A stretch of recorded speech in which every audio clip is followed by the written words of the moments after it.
প্রিয় লিসেনার্স, আসসালামু আলাইকুম। Feel the real fear with us. দূরে কাছে, দেশে বিদেশে, যে যেখানে রয়েছেন, আফনান দ্য হরর ওয়ার্ল্ডের আজকের হরর নাইট এপিসোডের 51তম আয়োজনে সকলকে স্বাগতম জানাচ্ছি।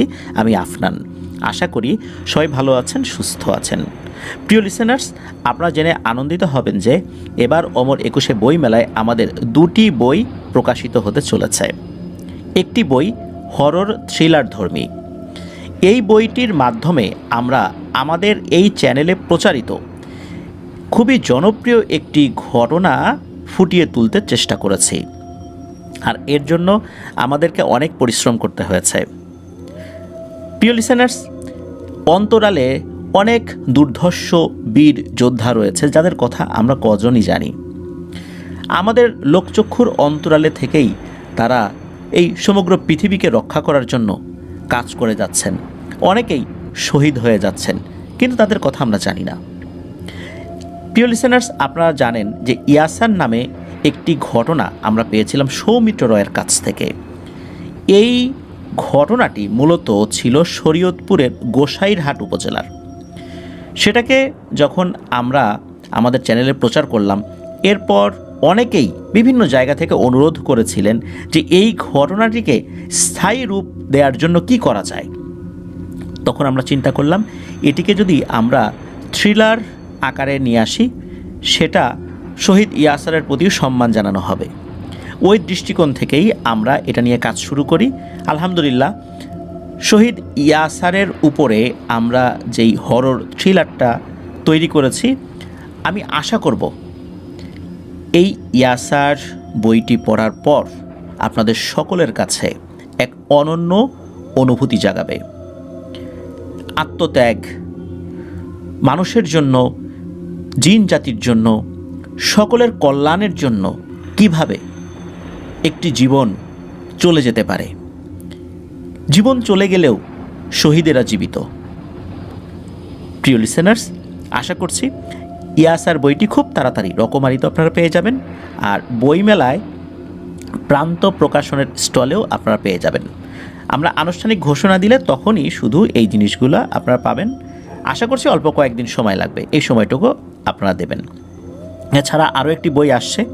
এটি মৌলিক একটি বই, যে বইটি যারা ভৌতিক বিষয় নিয়ে গবেষণা করেন তাদের জন্য রেফারেন্স বই হিসাবে কাজে লাগবে। সেই বই নিয়ে আমরা আরও বিস্তারিত আলোচনা পরে করতে পারি, সেটা এখন করব না। প্রিয় লিসেনার্স, আপনারা জানেন যে আসছে শুক্রবার রক্ত সম্রাটের এপিসোডটি প্রচারিত হতে যাচ্ছে। হরর এপিসোডের ইতিহাসে আমাদের এবারের এপিসোডটি হবে সবচাইতে দীর্ঘ এপিসোড। আশা করব এই এপিসোডটি আপনাদের দুর্দান্ত লাগবে ইনশাল্লাহ। এজন্য আমরা এটাকে মেগা এপিসোড বলবো না, এটাকে আলট্রা এপিসোড বলছি। যাই হোক, আমরা মূল ঘটনাতে চলে যাব। প্রিয় লিসেনার্স, আপনারা আমাদের এবারের যেই ফ্রাইডে স্পেশাল এপিসোডটা আমরা মাত্রই শেষ করেছি, 44তম ফ্রাইডে স্পেশাল এপিসোড, সেখানে মাহবুব হাসান সিয়াম ভাইয়ের ঘটনা শুনেছিলেন। মারিদের আক্রোশ শিরোনামে যে ঘটনাটি ছিল। তো এই মাহবুব হাসান সিয়ামের বাড়ি টাঙ্গাইল জেলার সখীপুর উপজেলার 10 নং বড়চাওনা ইউনিয়নের বড়চাওনা গ্রামে। তো ওনার আরও একটি ঘটনা আজকের এই হরর নাইট এপিসোডের 51তম আয়োজনে আমরা নিয়ে এসেছি। চলুন ঘটনাটি শুরু করি। ঘটনাটি কিভাবে উনি সংগ্রহ করেছেন সেটি এই ঘটনার শেষে বলবো। মূল ঘটনাতেই আগে ঢুকে যাই। ঘটনাটি ঘটেছে আজ থেকে প্রায় 30 থেকে 40 বছর আগে। সালটা 1985 থেকে 1990 সালের মধ্যবর্তী কোনো একটা সময় হবে। আব্দুল খালেক নানা নামে একজন ব্যক্তি ছিলেন। তো উনি ওই সময় একজন পূর্ণাঙ্গ যুবক। ওনার বাড়িও কিন্তু এই বড়চাওনা ইউনিয়নে আর কি। তো আব্দুল খালেক নানা তখন বিয়ে করেছেন বছর দুয়েক। পরিবারের বড় সন্তান হিসেবে পরিবারের সকল দায়িত্ব নানার উপরেই ছিল। নানা তখন বেশ সুঠামদেহী, শক্তিশালী এবং অত্যন্ত সাহসীও ছিলেন। উনি তখন বাড়ির আশেপাশে ওনার নিজেদের যেই জমিগুলো ছিল আর কি, সেগুলো চাষবাস করতেন। তাছাড়া ওনার 2টি বড় বড় মহিষ ছিল। নানার প্রধান কাজ ছিল মহিষের গাড়ি চালানো। মহিষের গাড়ি দিয়ে বিভিন্ন রকমের জিনিসপত্র আনা নেওয়াটাই ওনার মূল কাজটা ছিল। মাঝে মাঝে প্রায় সারাদিন নানা মহিষের গাড়ি চালাতেন। এজন্য দিনের বেলা মহিষগুলোকে ভালো মতো খাবার দিতে পারতেন না, মহিষগুলো ভালো করে খেতে পারতো না। এজন্য এই মহিষগুলোকে রাতের বেলা খাওয়াতে হতো। রাতে ওই মহিষগুলোকে খাওয়ানোর জন্য নানাকে এই মহিষগুলোকে নিয়ে ঘাসের যেই জায়গাগুলো রয়েছে, ক্ষেতগুলো রয়েছে, সেখানে যেতে হতো। তো মহিষগুলোকে খাওয়ানোর জন্য নানা ওই মহিষগুলোর সাথে সেই জমিগুলোতে যেতেন। মহিষগুলোকে ছেড়ে দিয়ে নানা আশেপাশে কোথাও শুয়ে অথবা বসে থাকতেন। এরপর মহিষগুলোর খাওয়া হয়ে গেলে ফজরের আজানের কিছুটা আগে বা পরে উনি বাড়িতে ফিরতেন। কখনো কখনো গভীর রাতেও ফিরতেন। তারপর উনি কিছুক্ষণ ঘুমাতেন, মহিষগুলোও বিশ্রাম করতো, ঘুমাতো। এরপরে একটু বেলা করেই বাড়ি থেকে বের হতেন। তো এরকমই একবার নানা মহিষগুলোকে রাতে খাওয়ানোর জন্য বাড়ি থেকে বেশ কিছুটা দূরে, প্রায় 2 থেকে 3 কিলোমিটার দূরের একটি জায়গায় যান। নানা রাতে যাওয়ার সময় 5 ব্যাটারির একটি টর্চ লাইট সাধারণত নিতেন, ওই রাত্রে উনি নিলেন। ঘটনাস্থলে যাওয়ার পর নানা মহিষগুলোকে ওই ঘাসি জমিটি ছেড়ে দিয়ে পাশে কিছুটা দূরে ক্ষেতগুলো থেকে কিছুটা উঁচু একটি জায়গায় গিয়ে উনি বসেন। তো জায়গাটির বিবরণটা আমরা একটু দেই। সেখানের 3 পাশেই শুধু ক্ষেতের পর ক্ষেত, আর এক পাশে একটি বড় ঘন জঙ্গল ছিল, আর মাঝের একটি জায়গা উঁচু ছিল। সেখানে একটি অনেক পুরনো বট গাছ ছিল। তো নানা সেই গাছের সাথে হেলান দিয়ে বসেছিলেন। নানার আবার বিড়ি খাওয়ার খুব ভালোই অভ্যাস ছিল আর কি, মানে বিড়ি খাওয়া ছাড়া এক মুহূর্তই থাকতে পারতেন না। ভালো অভ্যাস বলতে বদ অভ্যাস আর কি। আর এই ভালো অভ্যাস শব্দটা এই কারণে ইউজ করলাম যে ওনার এই অভ্যাসটা এত বেশি ছিল যে 5 মিনিটের গ্যাপে ওনাকে একটা বিড়ি ধরাতেই হতো। তো উনি বসে বসে বিড়ি খাচ্ছিলেন আর মহিষগুলোর প্রতি লক্ষ্য রাখছিলেন। তো ঘন্টা দেড়েক বসে থাকার পর, সারাদিন তো আসলে গাড়ি চালিয়েছিলেন, শরীরটাও ক্লান্ত ছিল, তো ওই ক্লান্ত শরীরে চোখগুলোতে ঘুমের একটা ভাব চলে আসে। তখন রাত আনুমানিক 1:30 কি 2টো হবে, নির্দিষ্ট করে বলা যায় না, আনুমানিক সময় আর কি। হঠাৎ নানা ঘুমের চোখে লক্ষ্য করেন যে জঙ্গলের পাশ থেকে একটি আলোর মতো কিছু একটা ধীর গতিতে ভেসে ভেসে আসছে। নানা চিন্তা করেন এত রাতে এইরকম জায়গাতে কেই বা আসতে পারে। নানা ভেবেছেন হয়তো বা ওনার মতোই কেউ তার গবাদি পশু নিয়ে আসছে সেগুলোকে ঘাস খাওয়ানোর জন্য। কারণ গ্রামে তো আর একটা মহিষের গাড়ি ছিল না, এরকম বেশ কয়েকজন ছিলেন যারা মহিষের গাড়ি চালাতেন। তো তাদেরও তো একই সমস্যা, তাদের মহিষগুলোকে দিনের বেলা খাওয়াতে পারতেন না, তো ওই কারণে হয়তো বা নিয়ে আসছেন। কিন্তু নানার ভুলটি তখনই ভাঙে যখন নানা দেখেন যে ওই আলোর মতো জিনিসটা তার কাছাকাছি চলে এসেছে আর কি। তো চাঁদনি রাত হওয়ায় চারপাশ ভালোই দেখা যাচ্ছিল। নানা তখন দেখতে পান যেটাকে উনি এতক্ষণ একটি সাধারণ আলো ভেবেছিলেন, ওটি আসলে একটি আগুনের বলের আকৃতির মতো কিছু একটা। নানা রাত বিরাতে বাইরে থাকতেন, তো তাই এই রকম ছোটোখাটো ভয়ের ঘটনার সম্মুখীন কিন্তু উনি এর আগেও অনেকবার হয়েছিলেন, তেমন খারাপ কিছু হয় নাই। তো ওই জিনিসটা আস্তে আস্তে নানার বসে থাকার জায়গার উপরে এসে ঘুরতে থাকে। নানা আবার কি করেছেন, এই বিষয়টাকে খুব স্বাভাবিকভাবে নিয়েছেন। আর একটা কাজ করেছেন, সেটা হলো দাঁড়িয়ে ওই জিনিসটার দিকে তাকিয়ে তুচ্ছ তাচ্ছিল্য করে অনেক কথা এবং গালিগালাজ করতে থাকেন। তো আব্দুল খালেক নানা বলতে থাকেন, এই বেটা তুই যে কে আমি খুব ভালোভাবেই জানি, সাহস থাকলে আয়, সামনে আয়, আমার সাথে কুস্তি করতো, একদম মেরেই ফেলবো, বেঁচে ফিরতে দেবো না, এমন আছাড় মারবো না কাঁধে নিয়ে একদম কোমরের হাড়গোড় ভেঙে ফেলবো, আয় সামনে আয়, সামনে আয়। এইভাবে উনি বলছেন। এরই মাঝে কী হয়, ওই হঠাৎ করে ওই জিনিসটা হাওয়ার সাথে নিমিশেই মিশে যায়। নানা তো অনেক খুশি এটা ভেবে যে এই জিনিসটা তাকে দেখে ভয় পেয়ে তার কথা শুনে পালিয়েছে। কারণ গ্রামের মুরব্বীরা বলতেন যে ভয়ের কোনো কিছু দেখে যদি সাহস করা যায়, এরকম উল্টো ওদেরকে ভয় ভীতি দেখানো যায়, তাহলে ওরা কোনো ক্ষতি করে না, পালিয়ে যায়। তো ওই চিন্তা থেকেই মূলত উনি এই কাজটি করে বসেন। ওনার কাছে তো টর্চ লাইট ছিল, তো নানা টর্চ লাইট জ্বালিয়ে আশেপাশে আলো দিয়েছেন, আলো ফেলেছেন, দেখেন যে না, কিছু নাই। ওনার মহিষগুলো ভালো মতোই ঘাস খাচ্ছে। এরপর উনি আবার একটি বিড়ি ধরিয়ে বসে বসে বিড়ি ফুঁকছেন আর কি। কিছুক্ষণ পর নানা আবার একটি বিষয় লক্ষ্য করেন। উনি খেয়াল করেন একটি শেয়াল আকৃতির কিন্তু বেশ বড় কিছু একটা সেই জঙ্গল থেকে বেরিয়ে আসছে। চাঁদের আলোতে নানা যতটুকু দেখতে পান তাতে উনি ভেবেছেন যে এটা ওই রকমই কিছু একটা হবে আর কি। ওই সময় কিন্তু উনি টর্চ লাইট মারেন নাই ওদিকে।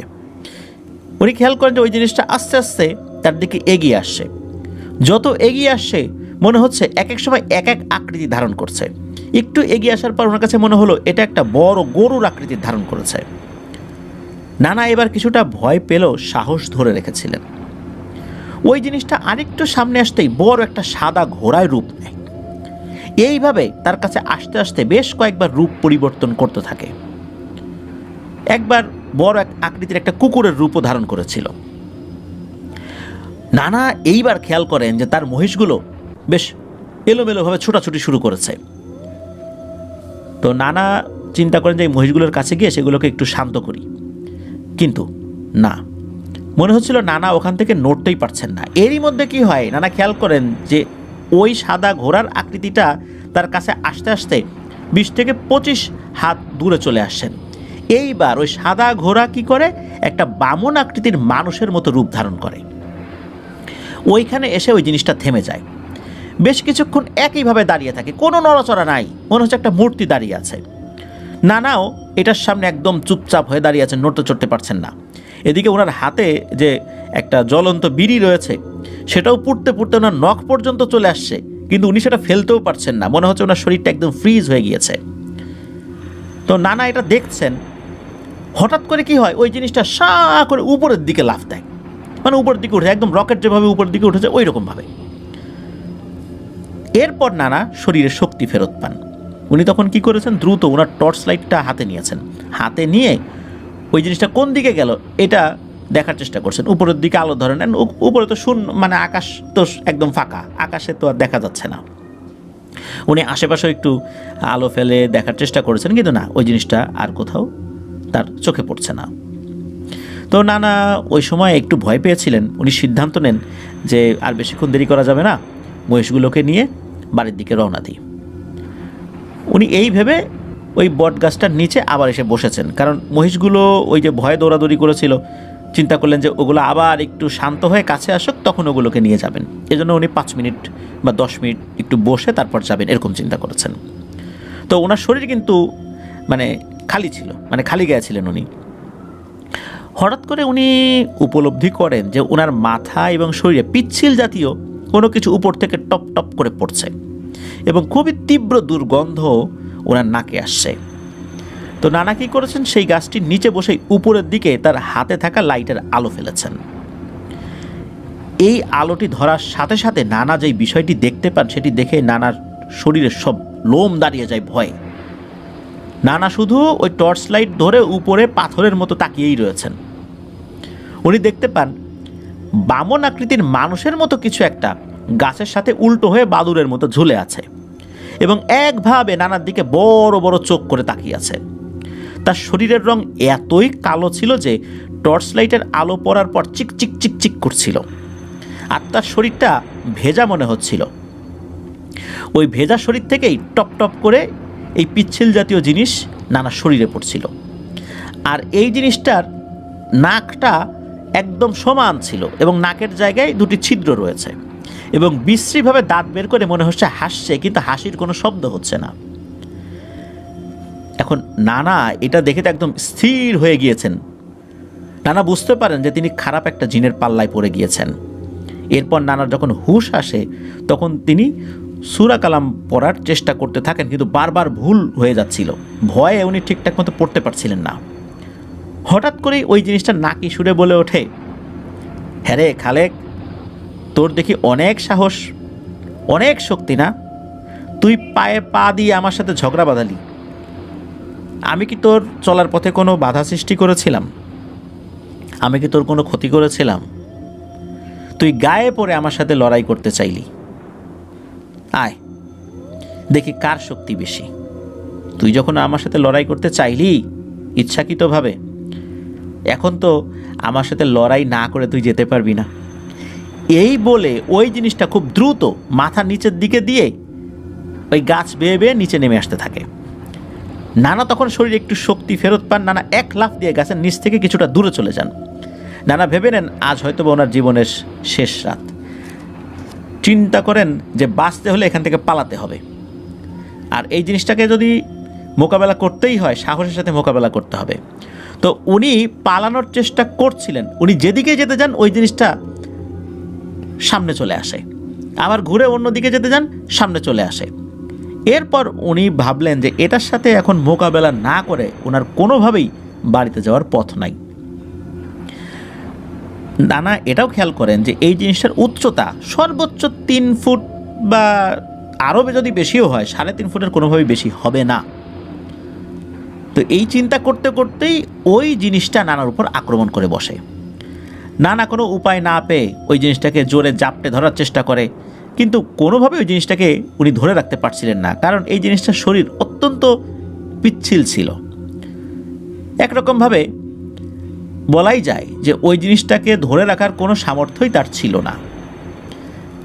ওটাকে কোনো আঘাত করলেও হাত দিয়ে ঘুষি মেরেছে, পিচ্ছিল শরীরে আঘাত লাগার কারণে হাতটা পিচ্ছিল জায়গার উপর দিয়ে সটকে পড়েছে, মানে মনে হলো যে ওর শরীরে কোনো আঘাতই লাগলো না।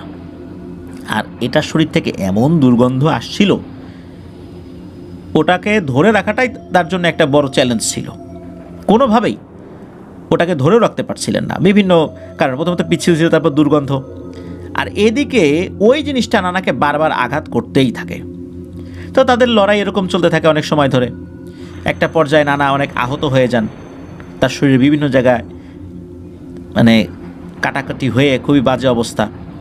তো একটা পর্যায়ে ওই জিনিসটা নানাকে ছেড়ে দেয় এবং বলে, খালেক রে, আজকের মতো তোকে ছেড়ে দিলাম, তবে ভাবিস না তোকে আমি একবারে ছেড়ে দিয়েছি, তোর সাথে আবার আমার দেখা হবে, আবার তোর সাথে আমার লড়াই হবে, প্রস্তুত থাকিস। এরপর কি করে, ওই জিনিসটা আবার ওই বটগাছের কাছে গিয়ে উল্টো হয়ে গাছ বেয়ে উপরে উঠে যায়। তখনও যে ফজর আজান হয়েছে বিষয়টা কিন্তু এরকম না। উনি অজ্ঞানের মতো হয়ে যান, পুরোপুরি অজ্ঞান না। অনেকক্ষণ পরে, ওনার আসলে ঠিক মনে নাই কতক্ষণ পরে উনি আজানের শব্দ শুনেছিলেন, তবে একবার উনি আজানের শব্দ শুনেছিলেন আর কি। তো অনেকক্ষণ পরে, এরপর ওনার কিছু মনে নাই, এরপর হয়তো বা উনি অজ্ঞান হয়ে গিয়েছিলেন বা কিছু একটা হয়েছিল আর কি। এদিকে বাড়িতে নানার বাবা মা এবং ওনার স্ত্রী ফজরের নামাজের সময় ওঠেন। উঠে এই খালেক নানাকে বাড়িতে দেখতে পান না, কিন্তু তার মহিষ দুটি গোয়ালের সামনে দাঁড়িয়ে রয়েছে। তো সবাই মনে করেছেন হয়তোবা খালেক নানা বাড়িতে এসে মহিষগুলোকে রেখে গোসল করতে পুকুর ঘাটে গেছে, এটা উনি প্রতিদিনই করতেন।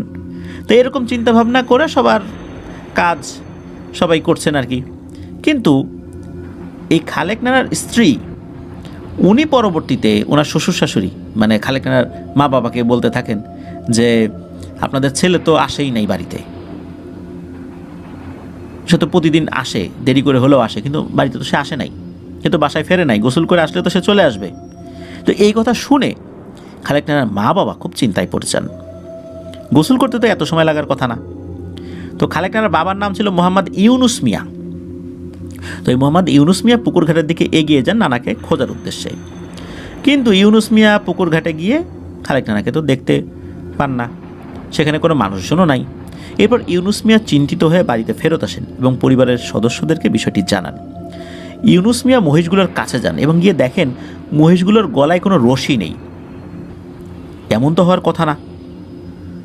মহিষগুলোকে বাড়িতে এনে এই আব্দুল খালেক নানা গোয়ালে বেঁধে তারপর অন্যান্য কাজ করেন, কিন্তু এদের গলায় তো কোনো রশি নাই।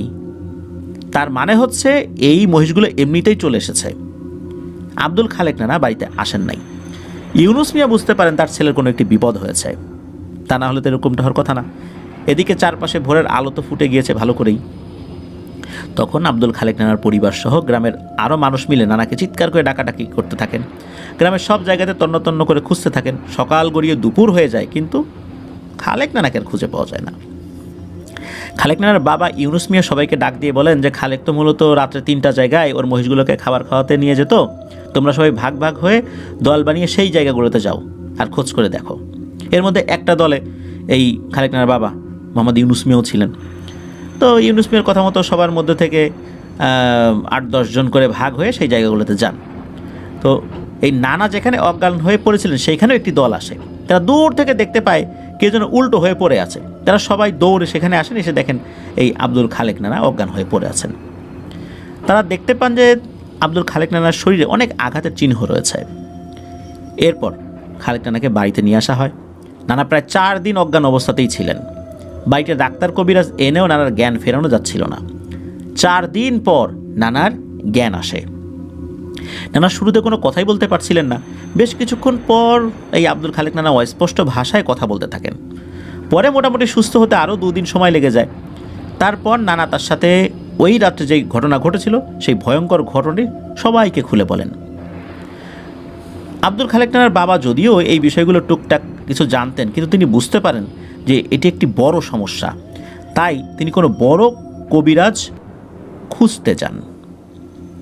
বিকেলের দিকে একজন কবিরাজ নিয়ে ইউনুস মিয়া বাড়িতে ফেরেন। বাড়িতে এসে কবিরাজ সন্ধ্যার পরপর তার কার্যক্রম শুরু করার পর কি হয়, ওই কবিরাজ আকাশের দিকে তাকিয়ে একা একা কিছু একটা বলতে থাকে। এরপর কবিরাজ হাত জোর করে কার কাছে যেন মাপ চাইতে থাকে, বলতে থাকে যে আমি চলে যাচ্ছি, আর আসবো না, এখানে আর আসবো না, আমারে মাফ করে দেন। এরপর কোনো মতে তার ঝোলা নিয়ে মারে এক ভো দৌড়। মানে তাকে যে ডেকে জিজ্ঞেস করবে যে কি হয়েছে, কোনো কথাই নাই, খালি বলতে থাকেন ওরে বাপরে, আমি আপনার বাড়িতে 1 মুহূর্ত থাকতে পারবো না, আমি পালাই, নাহলে আমি শেষ। এই বলে সে কবিরাজ ওখান থেকে বিদায় নেন।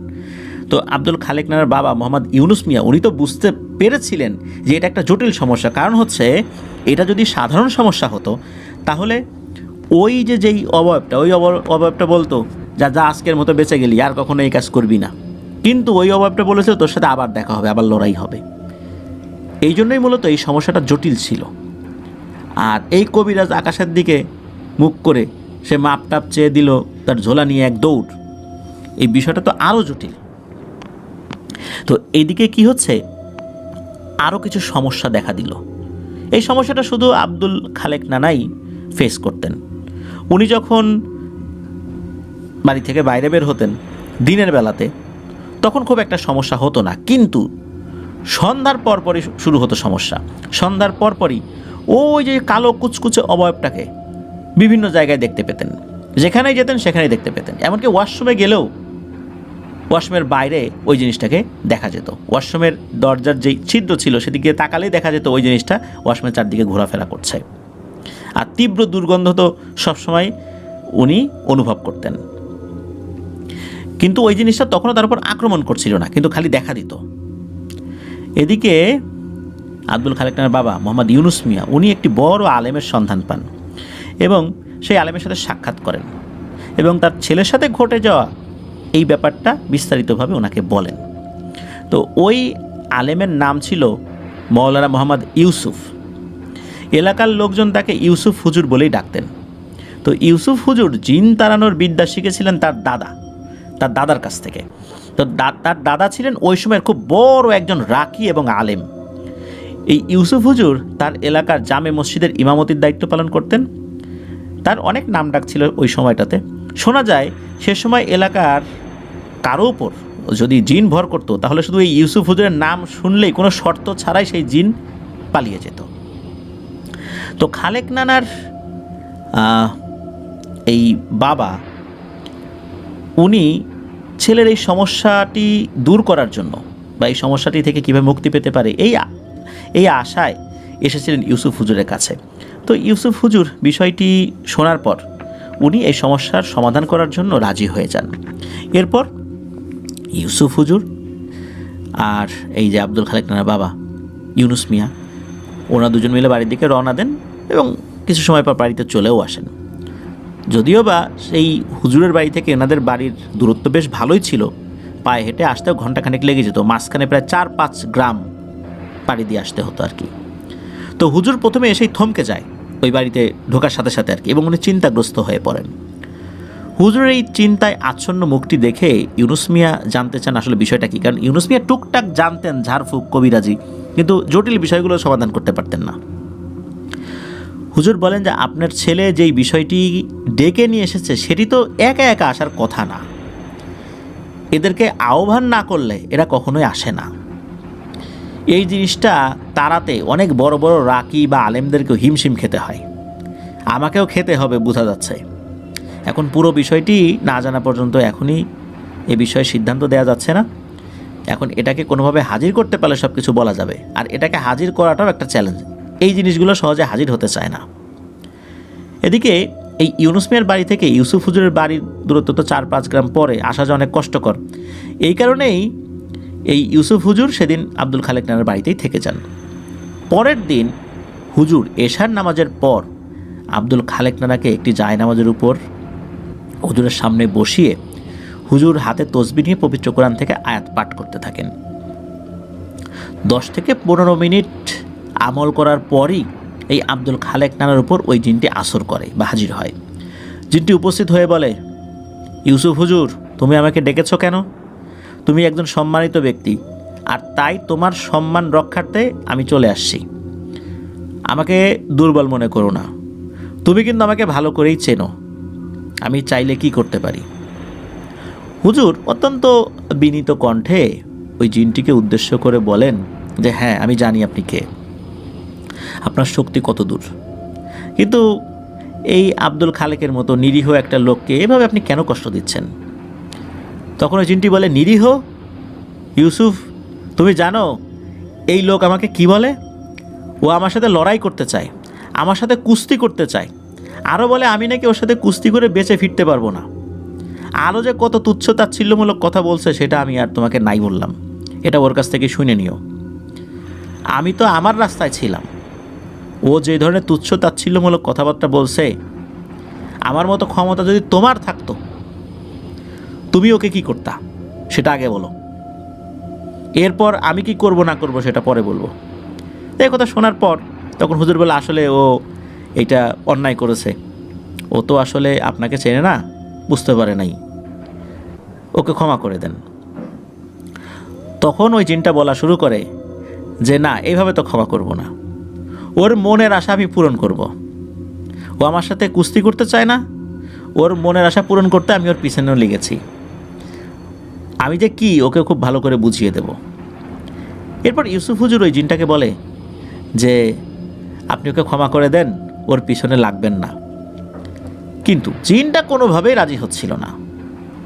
ইউসুফ হুজুর বলেন যে আপনি কি চান, যা চাইবেন তাই দেব, তবু ওকে ছেড়ে দেন। ওই জিনটা রাগান্বিত হয়ে বলে যে ইউসুফ, মানুষের কাছ থেকে নেয়ার মতো আমার কিছুই নেই, শুধু শুধু এগুলোর প্রলোভন আমাকে দেখিও না, আর যেই জিনিসগুলো আমাকে দিবা সেগুলোর আমার কোনো প্রয়োজনও নাই। তুমি চলে যাও, তোমার ক্ষতি হোক, আমি এটা চাই না। তুমি সম্মানিত ব্যক্তি, তোমার বাবা দাদা তারাও সম্মানিত ব্যক্তি ছিলেন, সুতরাং আমি চাই না যে তোমার রক্তে আমার হাত রঞ্জিত হোক, তুমি চলে যাও। এই বলেই ওই জিনটা এই আব্দুল খালেক নানার শরীর ছেড়ে চলে যায়। এদিকে চারদিকে যে বন্ধনীটা দেওয়া হয়েছিল, এই বন্ধনীগুলো পার করে বের হয়ে যাওয়া শুধু সেই জিনগুলোর পক্ষেই সম্ভব যাদের শক্তি অনেক বেশি। সে তো তার মতো করে চলে যায়। তো আব্দুল খালেক নানা অজ্ঞান হয়ে মাটিতে লুটিয়ে পড়েন। এরপর এই হুজুর উনি আব্দুল খালেক নানাকে বিছানায় শুইয়ে দিতে বলেন অন্যদেরকে। হুজুর অনেকটা চিন্তিত হয়ে পড়েন। এই খালেক নানার বাবা ইউনুস মিয়া এই ইউসুফ হুজুরের কাছে জানতে চান যে আসলে কি বুঝলেন হুজুর, কি করা যায়। তখন হুজুর বলেন, বিষয়টি আসলে খুবই জটিল, এরকম সমস্যা অনেক কম হয়, তবে যার সাথে হয় তাকে অনেক ভুগতে হয়। এই জিনগুলো সাধক প্রকৃতির জিন, এরা মানুষের উপর আসর করে না, তবে এদেরকে কেউ যদি ডেকে নিয়ে আসে, এদেরকে বিরক্ত করে, তবেই শুধু আসর করে। সমস্যা হলো বেশিরভাগ সময় রুগীদের মৃত্যুবরণ করতে হয়। এরা বংশ পরম্পরায় কারো ক্ষতি করে না, শুধু যার ক্ষতি করার সিদ্ধান্ত নেয়, তাদের মনে হয় যে একে ক্ষতি করবে, শুধু তাকেই ক্ষতি করে। কিন্তু কারো বংশের পিছনে দীর্ঘ সময় ধরে লেগে থাকবে, এদের সেই সময়ও নেই। আর এরা খুব বেশি সময় ধরে লেগেও থাকে না, অল্প সময়ের মধ্যেই শেষ করে দেয়, তার জীবন প্রদীপ নিভিয়ে দেয়। এরপর তারা অন্য কাজে মনোনিবেশ করে। এই কথাগুলো যখন শোনেন তখন এই আব্দুল খালেক নানার বাবাও খুব চিন্তিত হয়ে পড়েন। এদিকে হুজুরের যেই জিন ছাত্রগুলো রয়েছে, যারা মুখবির জিন, তথ্য সংগ্রহ করে, তারা এই জিনটি সম্পর্কে কিছু তথ্য হুজুরকে সংগ্রহ করে দিতে পেরেছিলেন, যা ইউসুফ হুজুর বলতে শুরু করেন।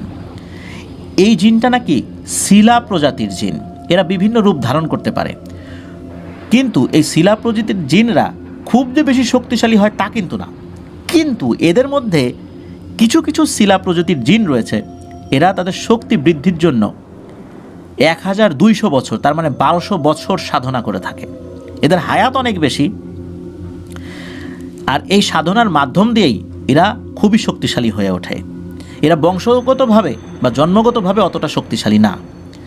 আর এদের সাধনা করার নিয়ম হচ্ছে একটি নির্দিষ্ট স্থানে বড় কোনো গাছে বা পরিত্যক্ত জায়গায় তাদেরকে সাধনা করতে হয়। 12 বছর পর পর নির্দিষ্ট দূরত্বের তেমনই আরেকটি জায়গায় এরা চলে যায় বা স্থানান্তরিত হয়। এই জিনটি মূলত সেই সাধনাই করছে 924 বছর ধরে। এখন যখন সে নিয়ম অনুযায়ী নতুন একটি জায়গায় যাচ্ছিল, সেটি ছিল সেই পুরনো বট গাছ যেটির নিচে এই আব্দুল খালেক বসেছিল। এই স্থানটি জিনটির পরবর্তী গন্তব্য ছিল, কিন্তু তার চলার পথে এই আব্দুল খালেক ইচ্ছাকৃতভাবে বাধা সৃষ্টি করে, জিনটির শক্তি নিয়ে হাসি ঠাট্টা করে। তাই মূলত জিনটি ক্ষিপ্ত হয়েছে, আর এই কারণেই এই জিনটি আব্দুল খালেকের বড় ধরনের ক্ষতি করতে চাচ্ছে।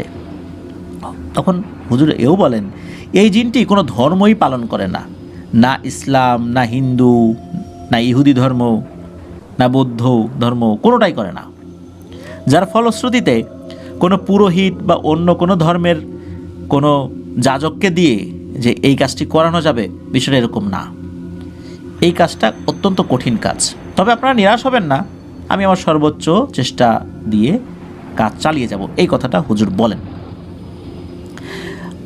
তখন হুজুর যে কাজটি করেন, উনি ওনার নিয়ম অনুযায়ী ঝাড়ফুঁক করে দেন এবং ওই বাড়িটা সাময়িক সময়ের জন্য বন্ধ করে দিয়ে যান। এবং হুজুর এটাও বলেন যে এই বন্ধনী কাটানোটা ওই জিনের জন্য খুব কঠিন কাজ না, অল্প কিছুদিনের মধ্যেই সেই বন্ধনীটা কাটিয়ে ফেলবে। তবে হুজুর বলে দেন যে এই আব্দুল খালেক নানাকে যেন কোথাও যেতে না দেয়া হয়, বিশেষ করে রাতের বেলা তো কোথাও না, দিনের বেলাতে কোথাও গেলেও একা একা যাওয়া যাবে না।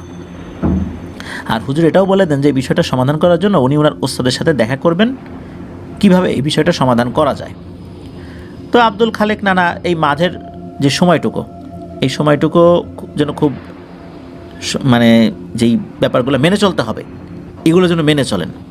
তো উনি মেনে চলছিলেন, কোনো সমস্যা আল্লাহর রহমতে হচ্ছিল না। ওই জিনটাকে যে দেখতেন উনি রাতের বেলা, তীব্র দুর্গন্ধ, এই জিনিসগুলো উনি ফিল করতেন না, দেখতেন না, এটা কিছুদিন হচ্ছিল না। মোটামুটি 3-4 দিন পর ওই ইউসুফ হুজুর আবার আব্দুল খালেক নানাদের বাড়িতে আসেন। হুজুর বলেন যে উনি ওনার ওস্তাদের সাথে বিষয়টি সমাধানের জন্য পরামর্শ করেছেন, ওনার ওস্তাদও এই বিষয়টি সমাধান করার জন্য চেষ্টা করবেন বলেছেন, কিন্তু আমরা কেউই জানি না যে আমরা সফল হতে পারবো কি না, কারণ এইখানে সফলতার সম্ভাবনা মাত্র 20 থেকে 30%, আর বাকিটা হলো বিফল হওয়ার সম্ভাবনা। সুতরাং সফলতা পাওয়ার সম্ভাবনা খুবই কম। যেহেতু 20 থেকে 30%ও তো একটা ভালো একটা পার্সেন্টেজ, সেই হিসাবে ওনারা চেষ্টা করবেন। আর ইউসুফ হুজুর যেহেতু এই বিষয়টির সাথে একবার জড়িত হয়ে পড়েছেন, তাই এই বিষয়টার সমাধান পরিপূর্ণভাবে না করতে পারলে ওনার উপরও কোনো না কোনোভাবে একটা বিপদ আসতেও পারে। এই কারণে উনিও এই বিষয়টা চূড়ান্তভাবে সমাধান করবেন বলে জানান।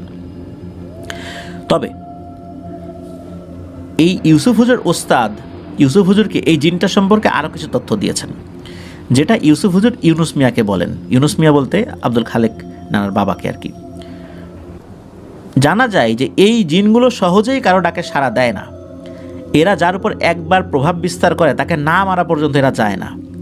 এদেরকে মূলত কোনো জিনিস বা কিছু দিয়ে বিদায় করা সম্ভব না। তবে এই জিনগুলো যদি দয়া করে ছেড়ে দেয় তাহলে সে মুক্তি পায়, আর নয়তো কোনো শর্ত দেয়, যদি সেই শর্তগুলো পূরণ করা যায় তাহলে এরা ছেড়ে দেয়।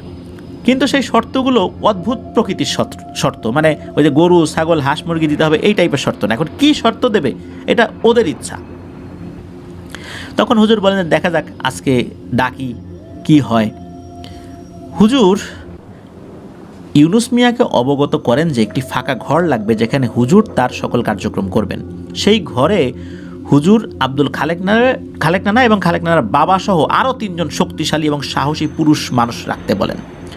হুজুরের কথা মতো নানাদের একটি ঘর বাছাই করা হয়। নানার 3 চাচাতো ভাই সেই ঘরে উপস্থিত থাকেন। পরে হুজুর এশান নামাজের ঘণ্টাখানেক পর তার সকল কার্যক্রম শুরু করেন। সেই আগের বারের মতোই হুজুর যায় নামাজে বসান খালেক নানাকে। তো খালেক নানা চতুর্দিকে একটা বৃত্ত দেওয়া হয়। হুজুর তসবিহ নিয়ে পবিত্র কোরআন থেকে রুকিয়ার আয়াতগুলো পাঠ করতে থাকেন, এবং যেই আয়াতগুলো পাঠ করে জিন হাজির করা হয় সেগুলো পাঠ করছিলেন। তো ওই ঘরে শক্ত সামর্থ্য পুরুষ মানুষ রাখা হয়েছিল এই কারণে যে যদি কোনো সমস্যা হয় ওনারা যেন সেটা প্রতিহত করার চেষ্টা করতে পারেন। তো অনেকক্ষণ তো হুজুর আমল করছেন, ওই জিনটার আসার কোনো নামগন্ধই নাই। অনেকক্ষণ পর হঠাৎ করে ঘরের মানুষগুলো বুঝতে পারেন যে বাইরে বিশাল ঝড় তুফান শুরু হয়ে গেছে, মনে হচ্ছে এখনই ওই ঘরটি উড়িয়ে নিয়ে চলে যাবে। এরপরেই সব কিছু থেমে যায় এবং ওই জিনটা দ্বিতীয়বারের মতো আব্দুল খালেক নানার শরীরের উপর হাজির হয়। জিনটি শরীরে ভর করে বিরক্তির সুরে ইউসুফ হুজুরকে বলতে থাকেন, এই ইউসুফ, তুমি আমাকে আবার ডাকছো কেন? আমি তো আমার সব কথা প্রথমেই বলে দিচ্ছি, আর তুমি তো অনেক খোঁজখবর নিছো আমার সম্পর্কে। তুমি তোমার জিন ছাত্রদেরকে দিয়ে নিছো, তোমার ওস্তাদের কাছে গেছো, সে তার জিন ছাত্রদেরকে দিয়ে আমার সম্পর্কে খোঁজখবর নিছে, তারপর কেন আমাকে বারবার বিরক্ত করছো? তখন হুজুর বলেন যে জি, আপনার সম্পর্কে জেনেছি, আপনি তো চাইলে ওকে মাফ করে দিতে পারেন, ও তো বুঝতে পারে নাই যে আপনি কে, তাই আমি আশা করি যে আপনি আব্দুল খালেককে মাফ করে দিবেন। তখন ওই জিনটা হুজুরকে বলে, ওকে আমি কোনো মতেই মাফ করতে পারবো না, সেটা তুমি জানো। আর তোমার যদি কিছু করণীয় থাকে আমার উপর করার, যেমন আমাকে বন্দি করার চেষ্টা করার, কোনো দোয়া পড়ে আমার শরীরে জ্বালাপোড়া ধরায় দেওয়ার, আমাকে আঘাত করার, তুমি চাইলে সেটা করতে পারো, দেখো পারো কি না।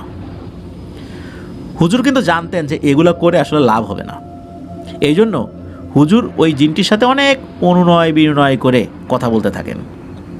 অবশেষে ওই জিনটা একটা শর্ত দেয়। শর্তটা হলো যে ওই জিনটা আব্দুল খালেক নানার সাথে আবার কুস্তি শুরু করবে, মানে লড়াই করবে। আর এই লড়াই করার জন্য নিশি রাতে নানাকে একা একাই যেতে হবে সেই বটগাছের ওখানে। আর জিনটা শর্ত দেয় যে তাকে সাহায্য করার জন্য তোমরা কোনো ধরনের ছল চাতুরির আশ্রয় নিবা না, এটাই আমার শর্ত। তখন এই ইউসুফ হুজুর উনি জিনকে অনুরোধ করেন যে ঠিক আছে, আপনার শর্ত মেনে নিলাম, আমাদের একটা অনুরোধ, ওকে জানে মারবেন না। তখন ওই জিনটা বলে, যেহেতু সমাধানের কথাই আমি বলেছি, সুতরাং বুঝতেই পারছো আমি ওকে জানে মারবো না। আর ওর উপর আমার একটা ক্ষোভ, ও আমাকে ইচ্ছাকৃতভাবে লড়াই করার আহ্বান করেছে, আর আমি ওকে বলছি যে আবার তোর সাথে লড়াই হবে, সুতরাং আবার লড়াই না করে আমি ছাড়বো না, যাও কথা দিলাম ওকে আমি জানে মারবো না, কিন্তু ওকে একা একা যেতে হবে। তখন হুজুর বলেন, ঠিক আছে, আপনার শর্ত মঞ্জুর, কিন্তু এরপরে ওর আর কোনো ক্ষতি করেন না। তখন জিনটা বলে, আচ্ছা ক্ষতি করবো না, যাও। এরপর ওই জিনটা চলে যায়। তো চলে যাওয়ার পর তখন ইউসুফ হুজুর ইউনুস নানাকে বলতে থাকেন যে এখন এই শর্ত পূরণ করতেই হবে, এছাড়া বাঁচার আর কোনো উপায় নাই। তবে এই ইউসুফ হুজুর আব্দুল খালেক নানার বাবাকে বলেন যে ভয় পেও না, আমার অনেক জিন ছাত্র তোমাদেরকে সাহায্য করার জন্য আশেপাশে থাকবে, কিন্তু যেহেতু কথা দিয়েছি কোনো ছল চাতুরির আশ্রয় নেওয়া যাবে না, ওরা তোমার আশেপাশে থাকবে কিন্তু ওদের কাছে যাবে না, আর ওকে তো জানে মারবে না। আর আসছে পূর্ণিমা রাত্রে এই লড়াইটা হবে, আর 5 দিন বাকি আছে, ইনশাল্লাহ আমরা বিজয়ী হব, এছাড়া আর কোনো উপায় নেই। আরও বেশ কিছু উপদেশমূলক কথা এই আব্দুল খালেক নানার বাবা ইউনুস মিয়াকে বলেন। আব্দুল খালেক নানারও ততক্ষণে জ্ঞান ফেরত এসেছে, তাকেও বলেন কিছু আমল দিয়ে যান যে 5 দিন ভালো করে এই আমলগুলো করতে হবে। হুজুর এটাও বলেন যে এই জিনগুলোর সাথে লড়াই করতে গেলে যে লড়াই করবে তার শরীরে কোনো না কোনো একটা অঙ্গ এই জিনগুলো নষ্ট করে দেয়। যেহেতু ওকে জানে মারবে না বলে সে কথা দিয়েছে, আমরাও সেই কথা আদায় করে নিয়েছি তার কাছ থেকে, সুতরাং একটা অঙ্গ নষ্ট হবেই। তবে এই 5 দিন সে এই আমলগুলো করলে তার শরীরের গুরুত্বপূর্ণ কোনো অঙ্গ নষ্ট করতে পারবে না, তবে ছোটোখাটো কোনো অঙ্গ প্রত্যঙ্গ নষ্ট করবেই, এর বিনিময়ে তার জীবনটা বেঁচে যাবে। এই কথা শোনার পর আব্দুল খালেক নানার বাবা হুজুরকে বলেন, ছেলেটা তো বেঁচে থাকবে, এটাই যথেষ্ট, আপনি কাজে গিয়ে যান। ওই রাতের মতো কাজ শেষ করে হুজুর এই বাড়িতে থেকে যান। আশ্চর্যের বিষয় হচ্ছে এই যে এত যে ঝড় তুফান হলো, কিন্তু বাড়িতে আরও যারা লোক ছিল তারা কিছুই বলতে পারেন না। তখন হুজুর বলেন যে এই জিনটার একটা মায়াজাল ছিল, যার কারণে শুধু আমরা টের পেয়েছি, বাড়ির অন্য সদস্যরা টের পাননি। তো যাই হোক, পরের দিন সকালবেলা হুজুর চলে যান। 5 দিন পর এই ইউসুফ হুজুর আব্দুল খালেক নানাদের বাড়িতে উপস্থিত হন হুজুরের সাথে আরও 5 জন আলেম নিয়ে। এরপর রাতে খাবার দাবারের পর সবাই যখন বাড়ি থেকে বের হচ্ছিলেন, তখন এই আব্দুল খালেক নানার মা এবং আব্দুল খালেক নানার স্ত্রী কোনোভাবেই নানাকে যেতে দিতে রাজি না। তো হুজুর তাদেরকে বলেন যে নানাকে বাঁচানোর একটি উপায় আছে, সেটা হলো এইটা। আর জিনটা যেহেতু তাকে জানে মারবে না, কথা দিয়েছে, এটা নিশ্চিত যে সে জানে মারবে না। ওরা আবার কথা দিলে কথা রাখে, এটাও বলেন। আর আপনারা যদি মায়া করে তাকে যেতে না দেন, ছেলেটাকে চিরদিনের মতো হারাতে হবে। এরপর কান্নাজড়িত অবস্থাতেই তাকে বাড়ি থেকে বিদায় দেওয়া হয়। তো ঘটনাস্থলের কাছাকাছি তারা রাত 11টা থেকে 12টার মধ্যে পৌঁছে যান। এই ইউসুফ হুজুর আব্দুল খালেক নানাকে বলেন যে এখন আমরা আর তোমার সাথে যেতে পারবো না, এখন তোমাকে একলাই যেতে হবে। হুজুর আরও বলেন, আল্লাহর উপরে কোনো শক্তি পৃথিবীতে নেই, সেই আল্লাহর উপর ভরসা করে তুমি যাও। হুজুর আর সেই 5 জন আলেম ওনারা দূরে থেকেই টানা কোরআন তেলাওয়াত করছিলেন। আব্দুল খালেক নানা জীবন বাঁচানোর তাগিদে ধীর পায়ে গাছটির দিকে এগোতে থাকেন, সেই বট গাছটার দিকে। আস্তে আস্তে নানা সেই জায়গায় চলেও আসেন। নানা দেখেন চারপাশে পশু পাখি কিচ্ছু নেই, শুধু দূর থেকে হালকা শেয়ালের ডাক শোনা যাচ্ছে খুব মৃদুভাবে। নানা নিজের মধ্যে সাহস সঞ্চার করতে থাকেন। কিছুক্ষণ পর হঠাৎ চারপাশ একদম নিস্তব্ধ হয়ে আসে। নানা শুধু বিড়বিড় করে হুজুরের শিখিয়ে দেওয়া আমলগুলো পাঠ করছিলেন। হঠাৎ চারপাশে প্রচণ্ড বাতাস বইতে শুরু করে। গাছগুলো যেন একদম মাটির সাথে লেগে যাচ্ছে বাতাসের কারণে। কিন্তু অদ্ভুত বিষয় হচ্ছে, নানার শরীরে কোনো বাতাসই লাগছে না। হঠাৎ বটগাছটির উপর প্রচণ্ড শব্দ করে কিছু একটা মনে হলো ধপাস করে পড়ল। তীব্র দুর্গন্ধে চারপাশ ভারী হয়ে ওঠে। আশেপাশের পরিবেশ ধীরে ধীরে শান্ত হয়ে যায়। দুর্গন্ধের পরিমাণ আস্তে আস্তে শুধু বাড়ছে আর বাড়ছে। হঠাৎ করে নাকি কণ্ঠের একটি সুর ভেসে আসে আব্দুল খালেক নানার কানে। কণ্ঠটি বলতে থাকে, হ্যাঁ রে খালেক, এসেছিস? তোর জন্যই তো এত আয়োজন রে, এত অপেক্ষা। তুই না আমার শক্তি পরীক্ষা করতে চেয়েছিলি, আজ দেখবি আমার শক্তি। এই বলে ওই জিনটা সেই বামন আকৃতিতে এইবার আর আসে নাই, এইবার বিশাল এক আকৃতিতে আসে। আব্দুল খালেক নানা ওই জিনটাকে বলতে থাকে, আমার ভুল হয়ে গিয়েছে, আমাকে মাফ করে দেন। ওই জিনটা বলে, তোকে আমি আজকে মাফ করে দিব, আর মাফ করার জন্যই তোকে আমি ডাকছি। এমন সম্মানিত ব্যক্তিরা আমার কাছে অনুরোধ করছেন, আমি তোকে মাফ করে দিছি, কিন্তু এই লড়াইটা করার পরেই আমি তোকে ছেড়ে চলে যাব। আর মনে রাখিস, আমি কারো কাছ থেকে কোনো জিনিস উপঢৌকন হিসাবে নেই না।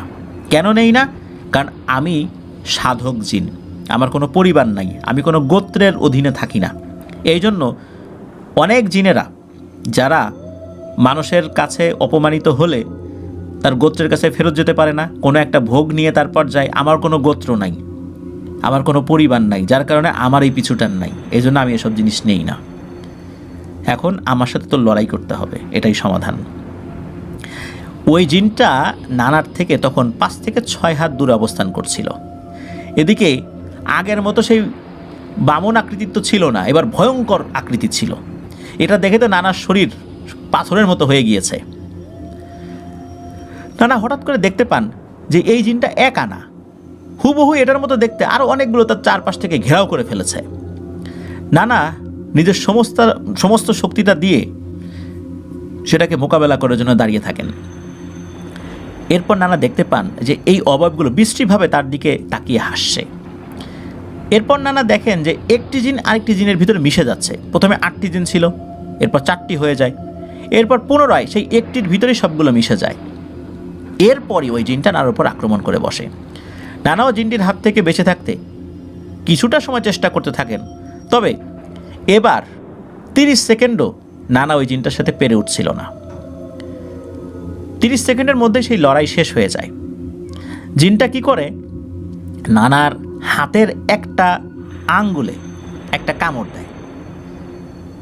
এই কামড় দেওয়ার পরপরই নানার আর কোনো হুঁশ নাই। তবে হ্যাঁ, এই 30 সেকেন্ডের মধ্যে নানা একটা বিষয় খেয়াল করেছিলেন যে দূরে জুব্বা পরিহিত মানুষের অবয়বের মতো কিছু একটা তার দিকে করুণ দৃষ্টিতে তাকিয়ে আছে। নানা মনে হচ্ছিল যে ওই লোকটিকে কেন্দ্র করে টর্চ লাইটের মতো কোনো একটা আলো তার মাথার উপর চারদিকে ঘুরছে, এবং সে বিড়বিড় করে কিছু একটা পড়ছে, এরকমটাই সে দেখেছিল, আর কিছু না। তো যাই হোক, তার আঙ্গুলে কামড় খাবার পর নানার আর কিছু মনে নাই। এরপর ফজর আজানের পর ইউসুফ হুজুর এবং 5 জন আলেম এবং ইউনুস মিয়া মানে আব্দুল খালেক নানার বাবা সেই জায়গাতে আসেন এবং নানাকে পড়ে থাকতে দেখেন। নানাকে ওখান থেকে বাড়িতে নিয়ে আসা হয়। দুপুরের দিকে নানার জ্ঞান আসে। উনি উপলব্ধি করেন নানা তার বাম হাত নাড়াতে পারছেন না এবং নানার এক আঙ্গুলে 3টা দাঁতের ছাপ স্পষ্ট দেখা যাচ্ছে। ইউসুফ হুজুর আব্দুল খালেক নানাকে পরের দিন আবার দেখতে আসেন। তো এবার দেখতে এসে বলেন যে হ্যাঁ আলহামদুলিল্লাহ, সব বিপদ কেটে গিয়েছে, জিনটা চলে গিয়েছে, আব্দুল খালেক এখন বিপদমুক্ত। আর রাতের বেলা আব্দুল খালেক ওই জুব্বা পরিহিত যেই লোকটিকে দেখেছিল, মূলত উনি ছিলেন একজন বুজুর্গ জিন। উনি দূর থেকেই দোয়া পড়ছিলেন যাতে করে আল্লাহর অশেষ রহমতে আরও বড় ধরনের কোনো ক্ষতি করতে না পারে ওই জিনটা। যদিও বা কথা ছিল কোনো কলা কৌশল অবলম্বন করা যাবে না, কিন্তু এটা করতেই হতো। আর এই জিনিসগুলো ওই জিনটাও জেনেছে।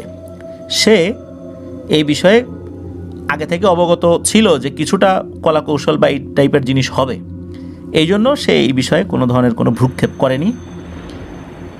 আর ওই জিনিসটাও আব্দুল খালেককে ছেড়ে চলে গেছে, এটাই হুজুর বলেন আর কি। তো মাসখানেকের মধ্যে ওই আঙ্গুলটা, যেই আঙ্গুলে কামড় দেওয়া হয়েছিল, ওই আঙ্গুলটা আস্তে আস্তে শুকিয়ে কিছুটা বাঁকা হয়ে যায়। তবে আব্দুল খালেক নানার ওই হাতটা কিন্তু আবার তার শরীরে শক্তি চলে আসে, ওই হাতে শক্তি চলে আসে আর কি। এবং শুধু ওই আঙ্গুল ব্যতীত তার হাত থেকে শুরু করে নিয়ে সমস্ত শরীরের শক্তি আগের মতো ঠিকঠাক হয়ে যায় আর কি। আর এই আব্দুল খালেক নানার ওই আঙ্গুলটা আজীবন ওরকম শুকনা এবং বাঁকা হয়ে রয়ে যায়। আব্দুল খালেক নানা মারা গিয়েছেন প্রায় 6 বছর আগে, 2018 সালে। আর এই আব্দুল খালেক নানা মাঝে মাঝে বেড়াতে আসতেন বলতে ওনাদের সম্পর্কে আত্মীয় হয়তো মাঝে মাঝে এসে গল্প গুজব করতেন। তো আব্দুল খালেক নানার ওই যে আঙ্গুল বাঁকা দেখে এই আমাদের মাহবুব হাসান সিয়াম ভাই উনি বিভিন্ন সময় প্রশ্ন করেছিলেন। তো মাঝে মাঝেই উনি এই গল্পটা অনেককে বলতেন যদি কেউ প্রশ্ন করতেন। একদম প্রশ্ন করার সাথে সাথে গল্পটা বলতেন বিষয়টা এরকম না, গল্পটা তো অনেক বড়। দেখা যেত যে অনেক আত্মীয় স্বজন আছে, তারা যদি বিষয়টা প্রশ্ন করতেন তাহলে উনি এই গল্পটা বা এই ঘটনাটা উপস্থাপন করতেন আর কি। তো এটাই ছিল ঘটনা। প্রিয় লিসেনার্স, এই শিলা প্রজাতির জিনগুলো এগুলো আসলে কেমন হয় এটা তো আমাদের আজকের ঘটনা থেকে আপনারা বুঝতেই পারলেন। আর এটা থেকে আমাদের শিক্ষণীয় যে ব্যাপারটা সেটা হচ্ছে যে আগ বাড়িয়ে কারোর সাথে ওই পায়ে পা দিয়ে ঝগড়া করতে যাওয়া উচিত না, বা কাউকে চ্যালেঞ্জ জানানো উচিত না। সাহস যেখানে দেখানো প্রয়োজন, নেহায়েত না দেখালেই নয়, সেখানে দেখাতে হবে। কিন্তু আগ বাড়িয়ে গিয়ে কারোর সাথে সাহস দেখানোর তো প্রয়োজন নেই। ওই জিনের কথা বাদ দিলাম, কোনো মানুষের সাথেও যদি আমরা এই ধরনের আচরণ করি, সেই মানুষটাও কি ক্ষিপ্ত হবে না? সেই মানুষটাও কি মনে কষ্ট পাবে না? নিশ্চয়ই পাবে। আর এই জিনেরা তো অত্যন্ত ধূর্ত এবং শক্তিশালী, তাদের সাথে এই ধরনের আচরণ করলে ওরা তো আরও ক্ষিপ্ত হবে। আমাদের সাথে কেউ একটা খারাপ আচরণ করলে আমরা মৃত্যুর আগ পর্যন্ত সেটা মনে রাখি, আর এদের ব্যাপারটা তো আরও সেন্সিটিভ। তাহলে বুঝতেই পারছেন যে এই ব্যাপারগুলো থেকে আমাদেরকে দূরে থাকতে হবে। প্রিয় লিসেনার্স, আজকের এপিসোড এ পর্যন্তই। সবাই ভালো থাকবেন, সুস্থ থাকবেন। যারা এতক্ষণ আমাদের সাথে ছিলেন সকলকে অভিনন্দন জানাচ্ছি, ধন্যবাদ জানাচ্ছি মাহবুব হাসান সিয়াম ভাইকে চমৎকার একটি ঘটনা আমাদেরকে পাঠানোর জন্য। প্রিয় লিসেনার্স, আমার জন্য দোয়া করবেন, আমার পরিবারের জন্য দোয়া করবেন, আপনাদের জন্য দোয়া রইল, আপনাদের পরিবারের প্রত্যেকের জন্য দোয়া রইল। মহান আল্লাহ সুবহানাহু ওয়া তাআলা আমাদেরকে ভালো রাখুন, সুস্থ রাখুন, নিরাপদে রাখুন, আফনান দহর ওয়ার্ল্ডের সাথে রাখুন। আসসালামু আলাইকুম। প্রিয় লিসেনার্স, আসসালামু আলাইকুম। Feel the